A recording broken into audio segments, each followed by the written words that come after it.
Bismillah, assalamu alaikum, жылқы көрмандары, урматтуу мекендештер. Туғандар, бүгін 18 июнь Бишкектен Алга деген айылдан, Россиядан жакшы тайлар келиптир. 4 баш тай чыгат. Ушунун маалыматын сиздерге жеткирейли. Видеого класс басыптырыңыздар. Биринчи эле могул бурултай. Таксыр жакыныраак келип, бул тайдан баштайлычы. Бунун жашы канча бул жаныбардын? 1 жаш. 1 жаш, Бул Россиянын өзүнөн келди? Россиядан келди. Россиядан келген 1 жаштык тай.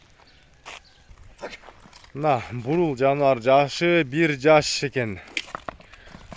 Bunun klичкасын эмне деп аттыңыз? Бурул.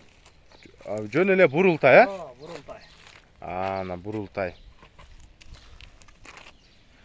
Мына бурул кличкасы жөн эле бурултай мына жаныбар 1 жашта. Бул аргымактын бою канчага барат ушул турушунда? 1.50ден өйдө, 1.52-53 чыгат иншалла. 1.52-1.53 экен. Жетелечи? 1.52-1.53 чыгат экен. Келгенине канча болуп калды булар? Канча убакыт болду? Бери. Жума болуп элек да. 1 жума болуп калыптыр. Бери кайты. Мына бери кайтарып жетелечи. 1 жума болуп калыптыр. Көрүңүздөр. Жаныбарына. Өзү да азоо экен. Тарт! Ушутага кантип алың жетпейт.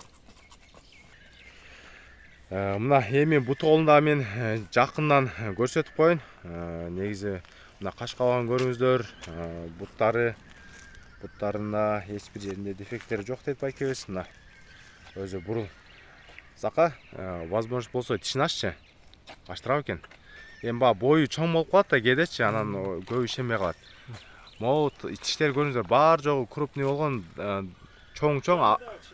Жанындагы эң акыркы 5-тиш гана эми гана бири-бири менен теңешти. Так, мына көрүңүздөр. Даана 1 жаш. Бул Россиянын породасы билесиңиздер. Билсеңиздер булар бир аз чоңураак келет. Мына көрүңүздөр. Таксыр бунун баасын айтыңыз. Калгандарында чыгарайлы. 190 миң. Баасы 190 миң сом. Бир аз түшүп берет экен. Эми bundan кийинки тайлардагы көрсөтөлү.